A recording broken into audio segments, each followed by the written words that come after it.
Do a quick overview. I'm not going to get into a lot of details, but a quick overview on my 2020 Trek/8. I was very lucky to get this bike. It was a leftover model. I bought this at Main Sport Outfitters in Rockland, Maine, and taken a lot of ribbing because 5 minutes after I saw this bike, I put a deposit on it and texted a friend of mine that I ride with and told her that this bike was awesome. I wouldn't have to do a single thing to it. And then many upgrades later, I take a lot of ribbing for that first statement. So anyway, awesome bike, awesome. So starting with the tires, I'm running 2.4 tubeless front and rear, a Minion DHR2 up front. Even though that's traditionally a rear tire, it works awesome. I saw a video, Jeff Cayley, Worldwide Cyclery, comparing Maxxis tire combinations, and it was a highly recommended one. The DHR sheds mud a little bit faster, a little faster rolling, and less weight. Also, it's less vague feeling as you go into the corner. It's just the way the side knobs are arranged on this. And then in the back I've got a 2.4 dissector.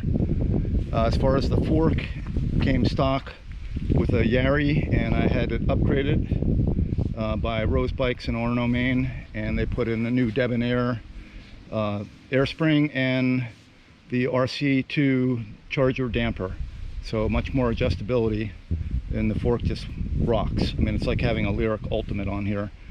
In the cockpit, I changed out the Bontrager alloy bar, and I'm running a Race Face 6C. And also I have my Lucky Homer up front here. I didn't do a lot of mountain biking the last couple of years because of a series of surgeries that I had, including back surgery. So I mainly focused on the carriage roads in Acadia. I'm on the Acadia National Park Bike Patrol. So I've done that for a few years, and I also was hired by one of the bike shops to do German tours and actually learn to speak German and do the tours completely in German, with my notes, of course. But as far as Homer, I'd get questions all the time from the Germans on that, and I would tell him, ist immer mit mir, wenn ich mein Fahrrad abstürze und ich mich ernsthaft verletze. So what I said was, Homer's always with me every time I crash my bike and get seriously injured.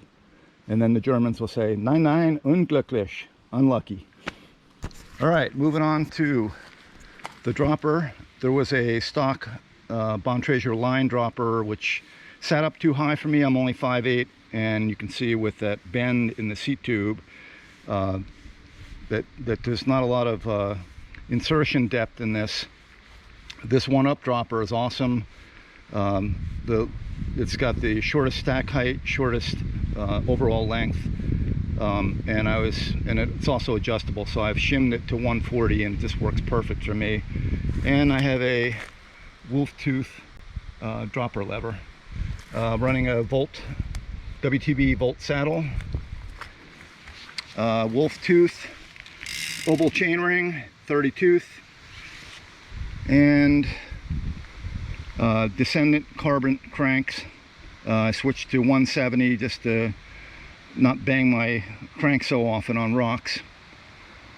And then the biggest upgrade I did was I had Rose Bikes again in Orono upgrade me to the Axis electronic shifting, and I love it. So there's the shifter there, or derailleur there, and then the shifter up front.